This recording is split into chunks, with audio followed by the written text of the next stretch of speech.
A continuación, escucharemos el mensaje del secretario de Educación.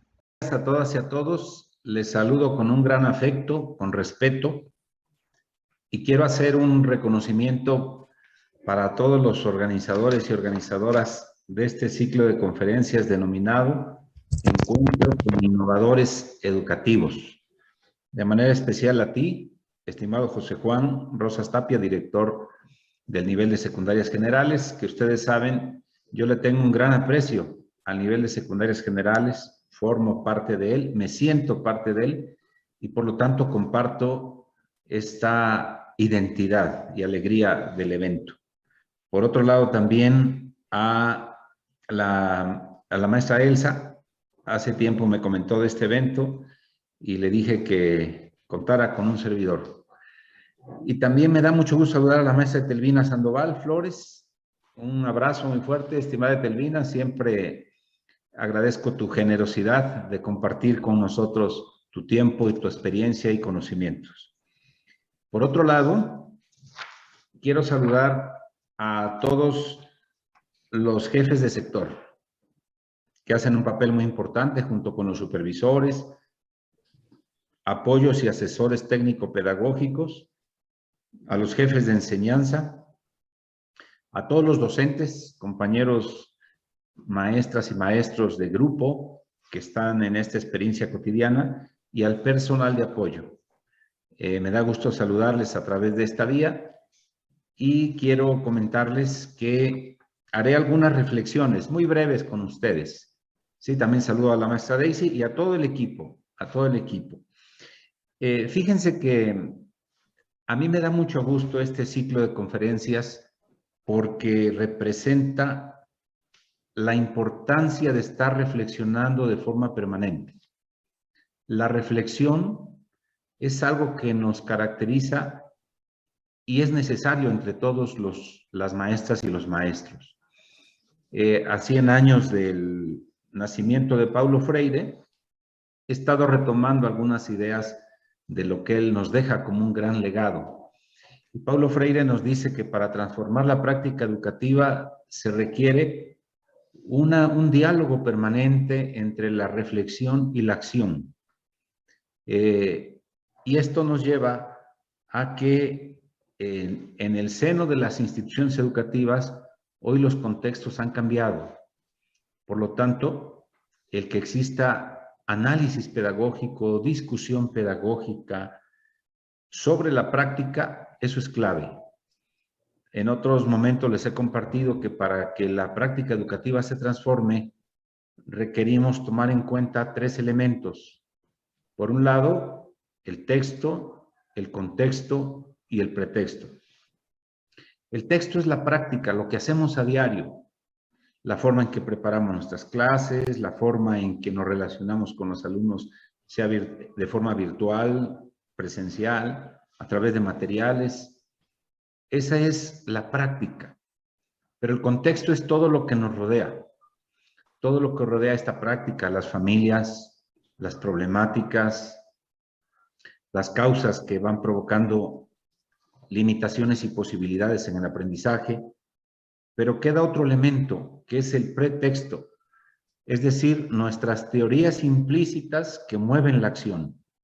Todos los seres humanos somos movidos por las emociones y por nuestras ideas, conceptos. En este sentido, si no se revisa la práctica y no se revisa estos marcos teóricos implícitos que yo le denomino pretexto, dentro de un contexto, es muy difícil transformar la práctica. Por ello, yo celebro este ciclo de conferencias porque representa una posibilidad de confrontar nuestras ideas, pero a la luz de la práctica. Una posibilidad de contrastar de forma permanente si vamos por el camino que nos marca la nueva escuela mexicana, si estamos atendiendo a las prioridades fundamentales de la educación, en dónde podemos avanzar mejor, qué cosas vale la pena recuperar que tienen vigencia, cuáles hay que desaprender, cuáles hay que hacer a un lado. Por ello, le doy tanta importancia a este ciclo de conferencias? Y por otro lado, no perder de vista cuál es el fin de la educación. Creo que eso es clave. Y siempre vuelvo al artículo 3º constitucional, siempre vuelvo a la Ley General de Educación en su capítulo 2, y constantemente hago referencia también a la nueva escuela mexicana. Nos marcan una centralidad fundamental a la formación integral. Eso es sumamente importante. Estas 7 dimensiones, no solo la cognitiva, sino también la física, la emocional, la cívica, moral, estética. Creo que es importante pensar siempre que una buena educación tiene que ser una educación integral, multidimensional, porque los seres humanos somos así, somos organismos, seres vivientes completos, y por lo tanto, la educación, como lo dice el artículo 3º, tendría que estar orientada a desarrollar armónicamente todas estas potencialidades. Entonces creo que este ciclo de conferencias nos ayuda a replantearnos. En realidad estamos impulsando, promoviendo el desarrollo armónico de todas las potencialidades, o nos hemos concentrado solo en algunas capacidades de los seres humanos. Creo que eso es clave. Segundo, el hecho de formar en la solidaridad. Algunas personas dicen que el problema que tenemos no es de inteligencia, sino es de solidaridad, porque se requiere frente a los desafíos cotidianos tener actitudes distintas, actitudes éticas de ayuda para la gente que más lo necesita frente a las desigualdades socioeconómicas, la situación problemática de la pandemia, pero también las desigualdades cognitivas. Creo que eso es clave. Por otro lado, no dejar de colocar en la centralidad la formación de ciudadanas y ciudadanos. Niñas, niños, adolescentes y jóvenes que a lo largo de sus vidas aprendan a tomar buenas decisiones para que sean buenos ciudadanos. Esa sería la esencia que no podemos perder de vista, y con todos estos elementos creo que se garantiza la concreción del derecho a la educación. La educación es un derecho, y en su dimensión de aceptabilidad nos dice que la educación debe de ser de calidad. Y yo entiendo por calidad esto. Una educación es de calidad, tanto más es integral. Una educación es de calidad si es pertinente y relevante, si están en diálogo permanente con la problemática, porque hoy creo que más que nunca se hace necesario una educación para la vida, en la vida, desde la vida. Y cuando tomamos como referencia esta perspectiva, creo que existen mayores frutos, mayor interés, mayor emoción para el acto educativo. En otros momentos también les he compartido que no hay educación sin contexto. Y el contexto que tenemos enfrente es la pandemia. Creo que siempre hay que tomar como punto de partida que tuvimos un ciclo escolar completito a distancia, que no es lo mismo que Internet. Y estamos regresando, llevamos 6 semanas, y vale la pena tomarlo como contexto. ¿Qué desafíos son los que tenemos enfrente?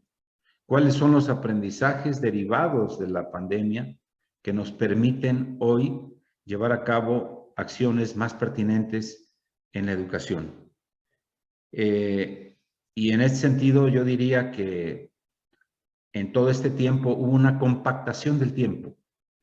Un año completo en las familias, hay una compactación, un conjunto de emociones, un conjunto de vivencias que quedaron compactadas en el tiempo, y que ahora que regresan a la parte presencial, porque el proceso educativo siempre estuvo vigente, creo que hay que valorar el aporte fundamental de la presencialidad para descompactar ese tiempo, tanto de emociones, de vivencias, y poder ayudar, acompañar. Esa palabra a mí me gusta mucho, de acompañar en los procesos educativos a las niñas, niños, adolescentes y jóvenes, que como sujetos activos de aprendizaje de forma permanente, hoy les denominamos aprendientes. También, hoy más que nunca, los docentes, las docentes tenemos que prepararnos para atender la diversidad de procesos de aprendizaje, la diversidad de contextos en cada escuela, en cada región, la adaptabilidad a los horarios, a los esquemas de que se les atiende por días, lunes y miércoles, martes y jueves, por horas, por semanas. Creo que ese es el contexto, y también el otro contexto es el diagnóstico que se está llevando a cabo de cómo recibimos a los alumnos. Un diagnóstico que desde mi punto de vista tiene que ser integral, tiene que superar un diagnóstico parcial, aunque es importante, de solo matemáticas y lectura. Tiene que ser integral. Si el propósito es formar integralmente al ser humano, el diagnóstico tiene que ser integral sobre ese ser humano. Y en este sentido, teniendo este diagnóstico, se podrán hacer ajustes, adaptaciones, se podrán hacer sugerencias, pero esto es reflexión. Por eso yo celebro que en este ciclo de conferencias se abordarán temas tan importantes como los que están aquí enunciados. ¿Sí? Me parece muy necesario que se esté muy atento, pero una atención, y vuelvo a reiterar, estableciendo el nexo entre la práctica y la teoría, entre la acción y la reflexión, para que una conferencia no se quede desvinculada de la vida, desvinculada de la práctica, sino que nos ayude a entender mejor lo que hacemos, a mejorar lo que hacemos, a replantear lo que hacemos. Creo que esa es la invitación que yo les diría a ustedes. Hay una temática, la última, que dice liderazgo y gestión educativa hacia las comunidades profesionales de aprendizaje. El factor comunidad es clave. Y aquí vuelvo a recuperar a Paulo Freire cuando dice, nadie educa a nadie, pero tampoco nadie se educa solo. Nos educamos en comunidad, mediados por el mundo. Esto creo que también orienta. Los maestros hoy más que nunca tenemos que estar en comunidad, aprendiendo unos de otros, compartiendo experiencias, haciendo reflexiones juntos. Ese es el camino, creo yo, que dará mejores frutos. Y finalmente, decirles que todo se concreta en el núcleo educativo. Sabemos que el sistema escolar es muy grande, muchas escuelas, muchos programas y muchos elementos que rodean a la educación, pero el acto educativo se concentra en el núcleo educativo, es decir, en esta relación entre las educadoras, los educadores y los niños y adolescentes, mediados por la cultura, mediados por el conocimiento. Y creo que si queremos transformar la educación, tendremos que transformar las formas de enseñar y las formas de aprender, que están en el núcleo educativo. Así es que yo nuevamente les hago un reconocimiento. Sé que va a ser muy fructífero este ciclo de conferencias y que sea placentero para ustedes, que lo disfruten, que sea una posibilidad de sentir esa alegría por el conocimiento, esa alegría por cómo servir mejor. Y si nosotros también lo disfrutamos, creo que cuando estemos en contacto con nuestros alumnos nos daremos cuenta que el placer es un verdadero catalizador para el aprendizaje. Que nadie aprende estando estresado o aprende menos. Que nadie aprende estando a la fuerza. Que aprendemos porque encontramos el gusto, el disfrute por el aprendizaje. Y con este preámbulo, muy breve, si me permiten, el día de hoy, lunes 18 de octubre, siendo las 10:53, declaro formalmente inaugurado el ciclo de conferencias denominado Encuentro con Innovadores Educativos, agradeciendo a todos su generosidad, su compromiso, su entrega, su vocación de servicio a personas concretas con rostros concretos que son nuestros aprendientes, y que los resultados sean para transformar cada vez más la educación en Puebla. Este ha sido el mensaje del secretario de Educación del Estado de Puebla.